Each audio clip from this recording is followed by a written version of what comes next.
όταν πρέπει να αντιμετωπίσουμε τη φωτιά στο αυτοκίνητο. Κύριε, ο λόγος σε εσάς. Σας ευχαριστώ πολύ. Ευχαριστούμε κύριε Μανώλη. Γεια σας και από εμάς. Θα δείτε σήμερα μια επίδειξη, θα παρακολουθήσετε, ασφαλούς κατάσβεσης πυρκαγιάς στο αυτοκίνητό μας. Οι περισσότερες πυρκαγιές στα ΙΟΤΑΧΗ αυτοκίνητα, όπως πολύ καλά ίσως γνωρίζετε, συμβαίνουν στο μέρος της μηχανής και οφείλονται σε αίτια είτε από βραχικύκλωμα είτε από διαρροή καυσίμου σε συνδυασμό με τις υψηλές θερμοκρασίες που αναπτύσσονται. Επομένως, είναι πάρα πολύ σημαντικό να έχουμε ένα πυροσβεστήρα τουλάχιστον 3 κιλών ξηράς κόνεως στο πίσω μέρος του αυτοκινήτου, στο port bagage, όρθια αναρτημένο, σε σημείο όπου να μπορούμε να τον πάρουμε εύκολα. Δηλαδή το πυροσβεστήρα, όταν το port bagage είναι γεμάτο, ο πυροσβεστήρας πρέπει να το βάζουμε τελευταίο. Επίσης, αν υπάρχει δυνατότητα, θα μπορούσε να βρίσκεται και στα πίσω καθίσματα. Καταρχήν να πούμε ότι για να υπάρξει πυρκαγιά πρέπει να συνυπάρχουν 3 παράγοντες. Το οξυγόνο, η υψηλή θερμοκρασία και η κάψιμη ύλη. Αν εκλείψει ένας από αυτούς τους 3 παράγοντες, πάβει να υπάρχει και φωτιά. Άρα η ξηρή σκόνη που βρίσκεται στο πυροσβεστήρα επεμβαίνει σε αυτούς τους 3 παράγοντες. Δηλαδή τι κάνει? Πρώτον, ψύχει, δηλαδή χαμηλώνει την υψηλή θερμοκρασία, και δεύτερον, αποκόπτει το οξυγόνο αφού κάθεται σαν ένα κάλυμα χιονιού, έτσι να το πούμε απλά, πάνω από τη φωτιά. Είναι πολύ αποτελεσματικοί και τους χρησιμοποιούμε γενικά και στα δικά μας τα αυτοκίνητα και όταν καλούμαστε να κάνουμε επεμβάσεις. Λοιπόν, θα βάλουμε τώρα φωτιά στο μέρος της μηχανής. Τι πρέπει να κάνουμε αν αντιληφθούμε ότι έχει φωτιά το αυτοκίνητό μας? Πρώτον, σταματάμε δεξιά σε ασφαλές μέρος άμεσα. Αν υπάρχει δυνατότητα, καλούμε μέσω κινητού τηλεφώνου το 199, δηλαδή πέρα από αυτό που θα κάνουμε εμείς, να γνωρίζει η πυροσβεστική και να έρθει στον τόπο του συμβάντος. Βγαίνουμε έξω, παίρνουμε τον πυροσβεστήρα, απασφαλίζουμε το καπό, αλλά προσοχή, δεν το ανοίγουμε. Και να σας εξηγήσω γιατί. Όταν η φωτιά εξελίσσεται σε ανοιχτό χώρο, υπάρχει αφωνία οξυγόνου.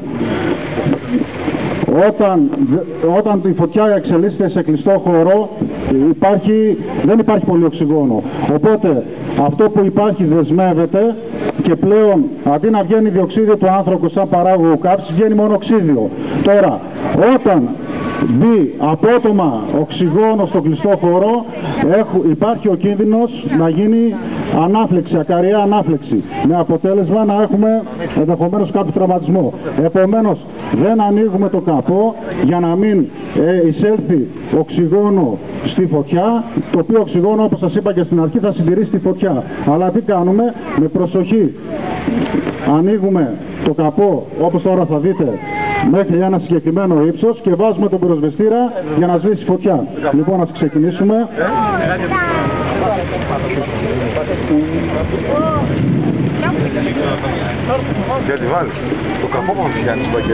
Επίσης είναι λογικό και πρέπει να το γνωρίζετε, να αποφεύγουμε έφλεκτα υλικά μέσα στο αυτοκίνητο. Τι είναι τα έφλεκτα υλικά?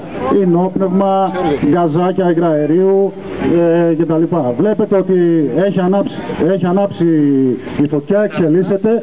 Λογικά έχουμε αντιληφθεί ότι πήρε φωτιά το αυτοκίνητό μας. Κάνουμε δεξιά, παίρνουμε τον πυροσβεστήρα με αλάρμ. Αν υπάρχει δυνατότητα, καλούμε και το 199. Βλέπετε ότι το καπό δεν ανοίγει μέχρι επάνω, ανοίγει μέχρι ένα σημείο έτσι ώστε να μπορέσουμε να βάλουμε τον πυροσβεστήρα και να τον αδειάσουμε. Ο πυροσβεστήρας είναι ξηράς κόνεως, μπορεί να έχει συνεχή ροή με πίεση γύρω στις 10 ατμόσφαιρες για 6 δευτερόλεπτα και έχει ικανοποιητική ποσότητα για να σταματήσει τη φωτιά στη γέννησή της. Προτού ανάψουν τα πλαστικά μέρη του αυτοκινήτου και ενδεχομένως το κάψιμο που είναι η βενζίνη.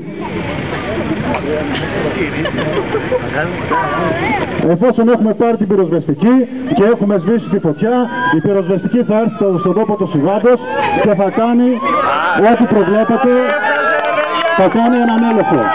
Να ξέρετε, να σας πω ότι η βενζίνη είναι πολύ πιο επικίνδυνη από το πετρέλαιο για τον εξής απλό λόγο.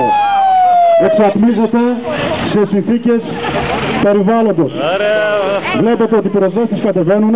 Το πρώτο πράγμα που θα κάνουν είναι, για λόγους ασφαλείας, παρόλο που η φωτιά έχει σβήσει, να αναπτύξουν την υψηλή εγκατάσταση και να είναι έτοιμοι σε κάθε περίπτωση να υπάρχει νερό.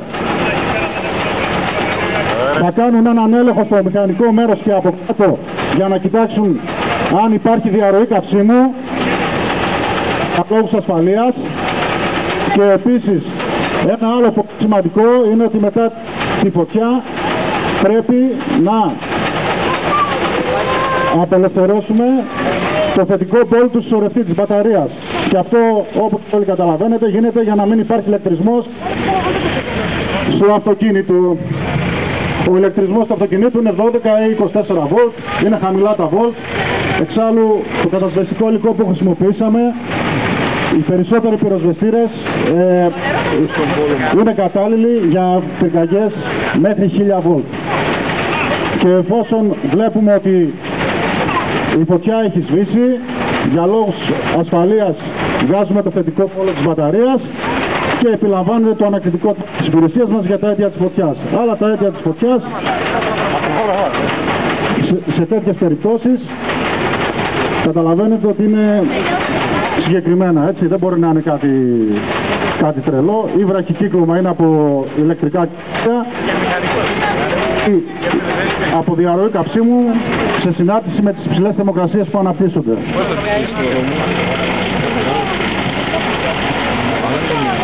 Βλέπετε ο συνάδελφος με την πέντσα και το κλειδάκι, τα οποία αυτά τα κλειδιά καλό είναι να τα έχουμε και εμείς μέσα στο αυτοκίνητο σε ένα σημείο που να είναι εύκολα προσβάσιμα. Βγάζει το θετικό πόλο της μπαταρίας και περιμένει το πυροσβεστικό όχημα μέχρι να έρθει το ανακριτικό τμήμα της υπηρεσίας μας για να πάρει στοιχεία και να γίνει δικογραφία.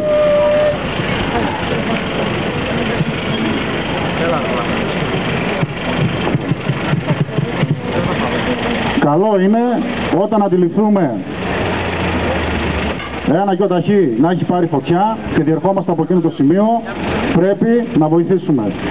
Γιατί άμα σκεφτούμε το εξής απλό, ότι και εμείς θα μπορούσαμε να είμαστε στη θέση του οδηγού που υφίσταται αυτή την κατάσταση, δεν θα ήταν όμορφο. Επομένως πρέπει να κάνουμε στην άκρη πάντα με ασφάλεια για να βοηθήσουμε τον συνάνθρωπό μας.